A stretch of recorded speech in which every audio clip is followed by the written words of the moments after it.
Hey you guys, it's me, Queen Z. Just came to check in and talk a little bit, see what's going on with everybody, give you a little bit of myself, keep you in tune with my journey. If anybody doesn't know, Uncomfortable Conversations is my podcast that is in the making. The topic of why do we turn red flags green? And as I've been pulling these cards, it just brings me a reference of my first topic is why do we turn red flags green when they're obviously red when it comes to relationships, jobs, have an intuitive nudge about what it is you're supposed to be doing with your life, having a higher calling from the Most High, from your ancestors, having your DNA literally scream at you. A lot of people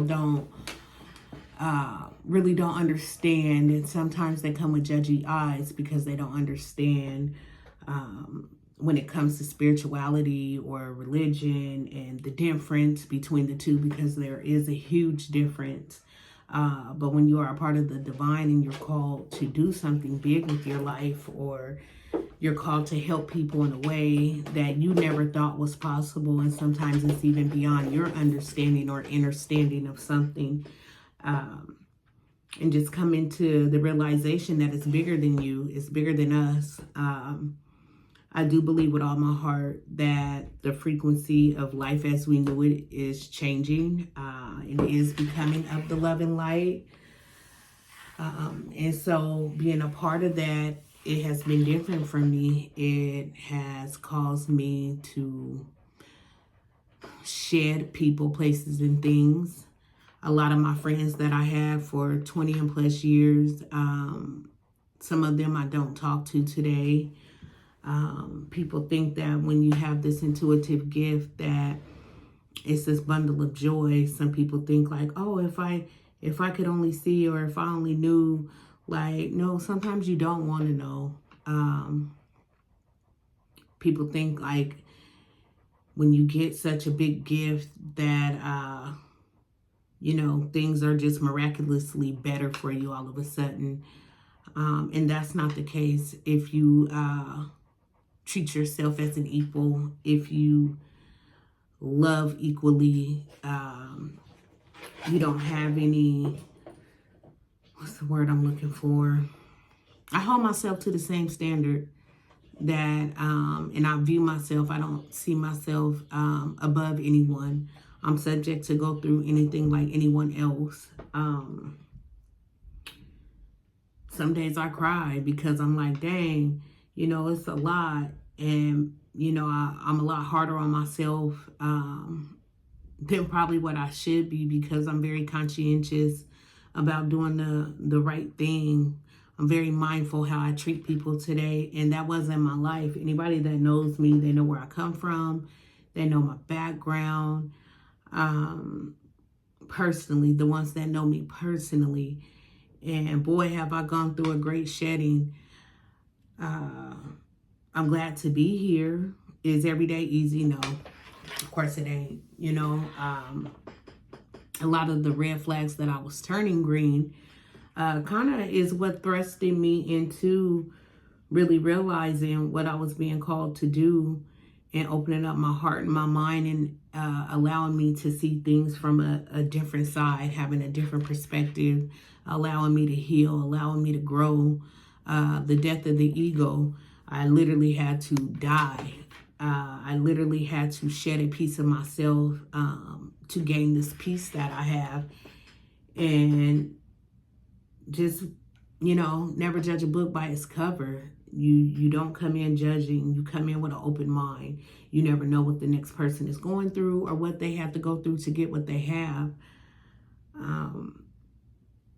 I really would love for people to chime in on this topic. Talk to me about, or share your experience of why did we turn red flags green? Because I think we do it so much that it's almost become a norm. It's a norm to pick up the phone and get on the phone and gossip with your friends.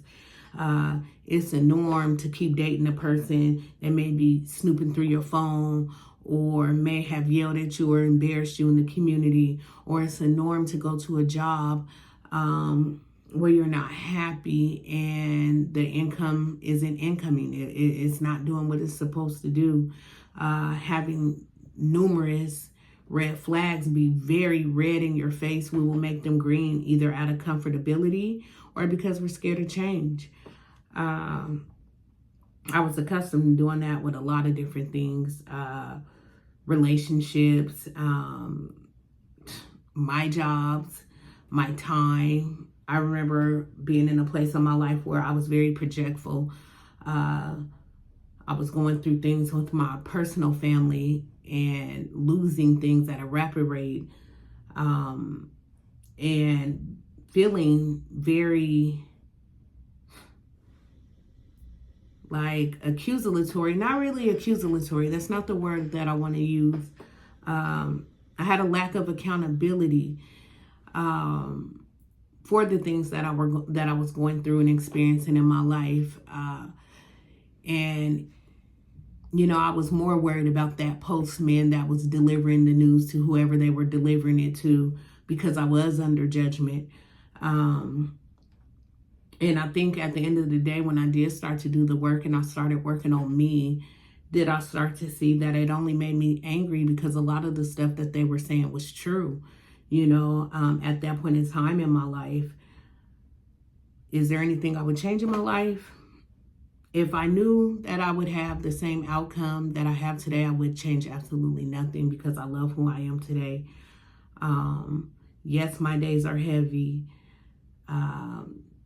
Some days, am I honored to be in a position to carry such a high torch? Yes. I'm truly honored that the Most High chose me for my job, that my ancestors thought that I was worthy enough, and fair enough, and loved enough, you know, that I have enough love in my heart today, that all the things that I had been through had not hardened my heart or made me overzealous with wanting things for myself. You know, I want things, but I would love to see the world have things, probably more so than myself. And when I say things, I mean love. That's what the world is going to be operating out of. Love and light. I do believe it takes a person to help a person to help a person.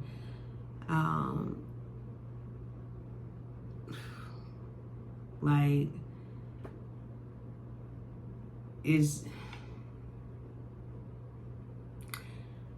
I feel like as people, when we have been through so many different things in life and you make it to a certain level, you would think like, oh, it's time to start operating out of this part of my mind or this part of my body.